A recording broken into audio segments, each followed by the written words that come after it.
യേശുവിൽ ഏറ്റവും പ്രിയപ്പെട്ടവരെ, ഒരു നിയോഗത്തോടെയാണ് ഏകദേശം 1.5 ആഴ്ചയോളമായി ദൈവവചനം കേട്ടുകൊണ്ടിരിക്കുന്നത്.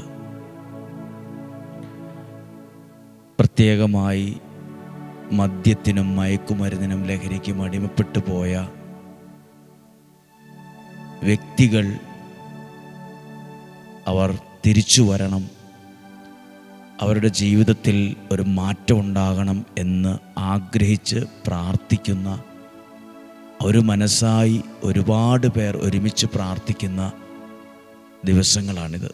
വചനം കേട്ട് പ്രാർത്ഥിക്കുന്ന നിങ്ങളുടെ മേൽ, എൻ്റെ മേൽ വരുന്ന ദൈവാനുഗ്രഹമുണ്ട്.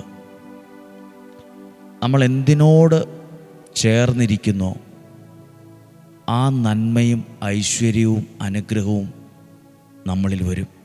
നമ്മൾ മീൻ മാർക്കറ്റിൽ ചെന്ന് മീൻ മേടിക്കാൻ വേണ്ടി അവിടെ ചെന്ന് കുറേ നേരം ആ പരിസരത്തൂടെയൊക്കെ നടക്കുകയും ഇടപെടുകയൊക്കെ ചെയ്തുകൊണ്ട് കുറച്ച് കഴിഞ്ഞ് നമ്മൾ തിരിച്ചു വരുമ്പോൾ നമ്മുടെ വസ്ത്രത്തിൽ പോലും മത്സ്യത്തിൻ്റെ സ്മെല്ലുണ്ടാവും.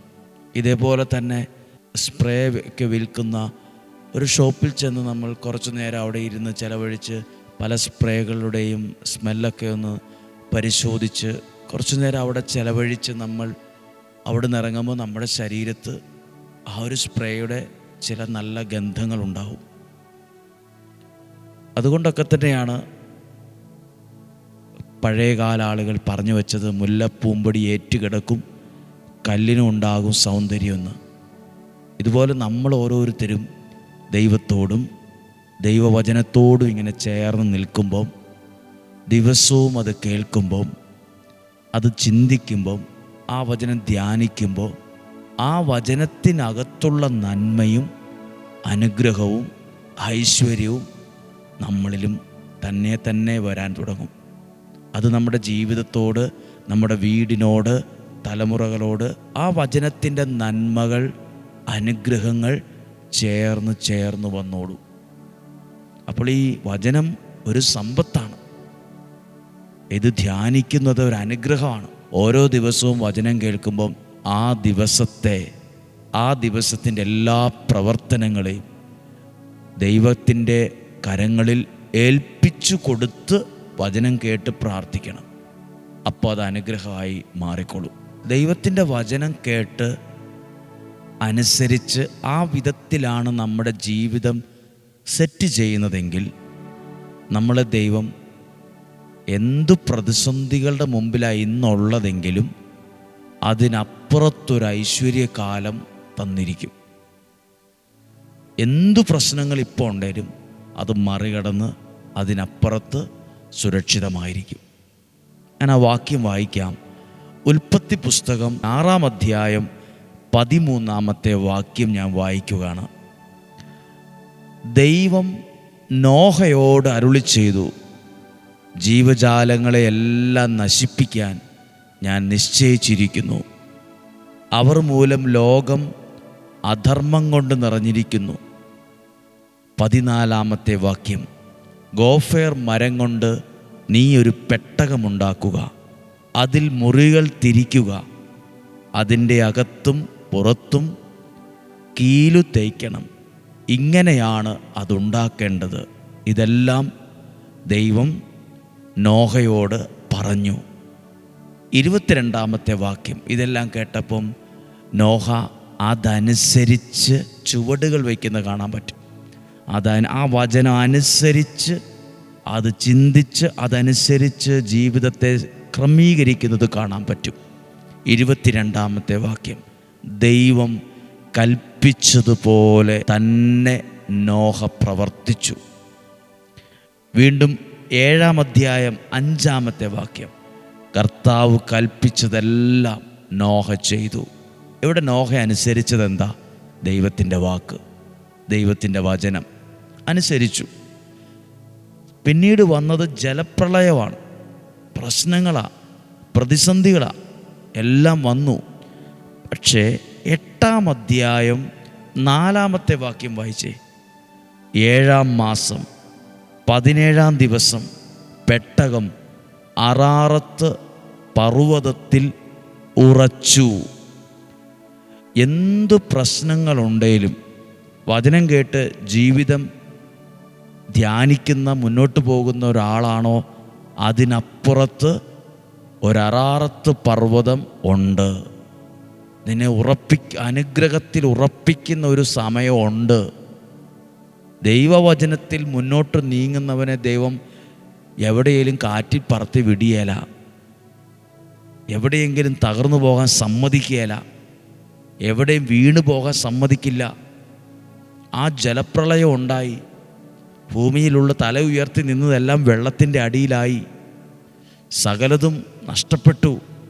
പക്ഷേ ദൈവവചനം കേട്ട, ആ വചനം ധ്യാനിച്ച, ആ വചനത്തെ സ്വീകരിച്ച, ആ വചനത്തെ ഉൾക്കൊണ്ട, അതനുസരിച്ച് പ്രവർത്തിച്ച നോഹിനെ ദൈവം ഓർത്തു എന്ന് മാത്രമല്ല, ആ പ്രളയത്തിൻ്റെ അപ്പുറത്ത് ഒരു അറാറത്ത് പർവ്വതത്തിൽ ഉറപ്പിച്ചു.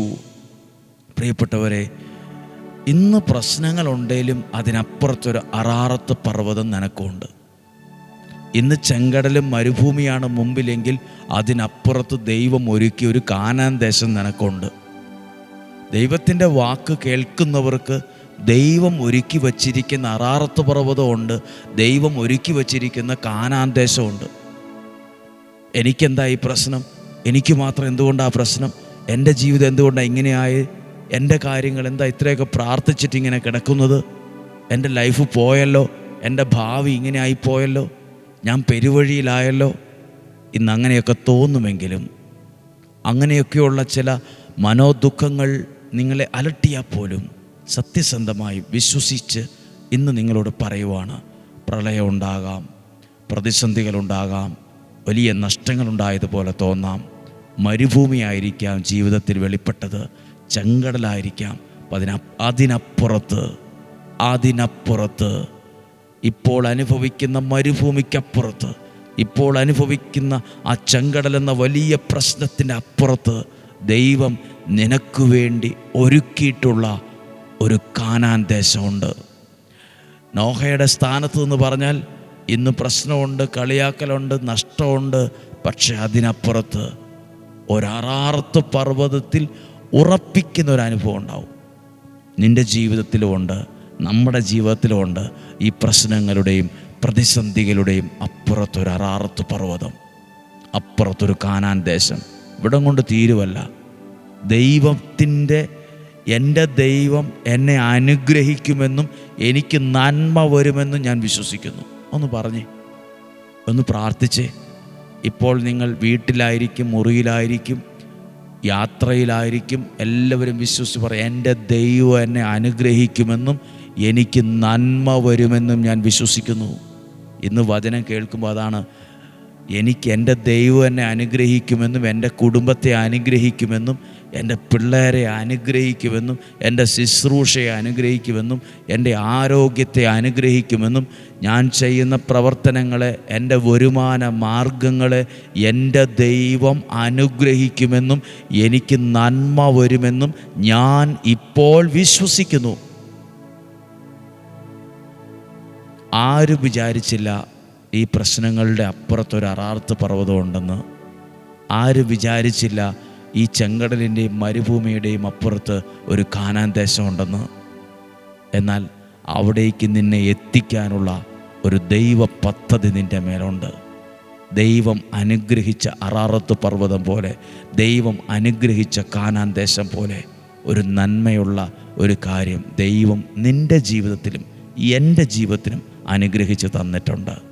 വിശ്വസിച്ച് പറ, എൻ്റെ ദൈവം എന്നെ അനുഗ്രഹിക്കുമെന്നും എനിക്ക് നന്മ വരുമെന്നും ഞാൻ വിശ്വസിക്കുന്നു. ഹല്ലേലൂയ. ഈ അനുഭവത്തിൽ നിന്നുകൊണ്ട് ഇന്ന് പ്രാർത്ഥിക്കുവാണ്. നമ്മൾ ഈ വചനത്തോട് ചേർന്ന് നിൽക്കണം.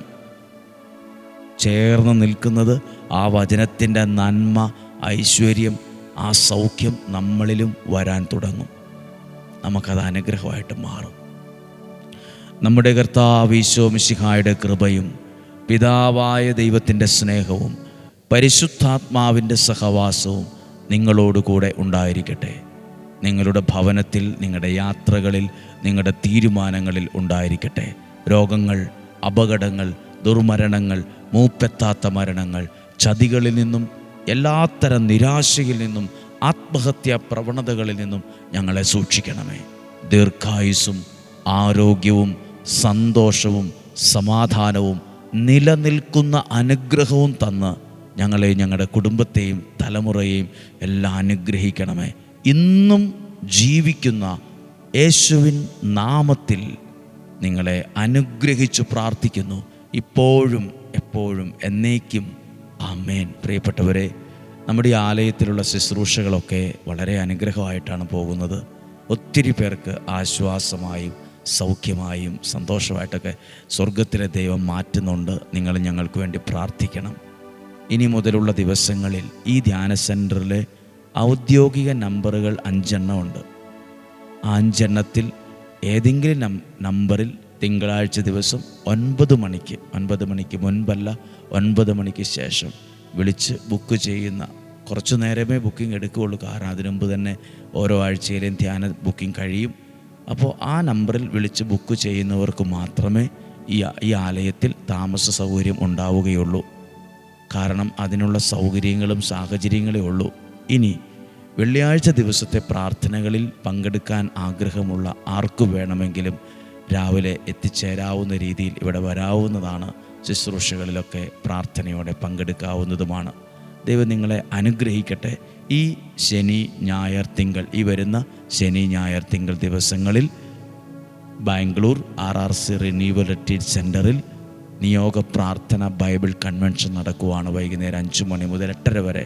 സമയവും സാഹചര്യവും അവസരമൊക്കെ ഉണ്ടെങ്കിൽ ആ സ്ഥലത്ത് വൈകുന്നേരം വന്നു ചേരുക. ഒരുമിച്ച് പ്രാർത്ഥിക്കാം. അനേകർ വചനം കേൾക്കാൻ അറിയാൻ ഇടവരട്ടെ. സാധ്യമായ എല്ലാവരും നാളെയും 5:30 രാവിലെ തന്നെ 5:30 ഒരുമിച്ച് വചനം കേൾക്കുക, പ്രാർത്ഥിക്കുക. നാളെ കാണുന്നതുവരെ സ്വർഗത്തിലെ ദൈവം എന്നെയും നിങ്ങളെയും സൂക്ഷിക്കട്ടെ.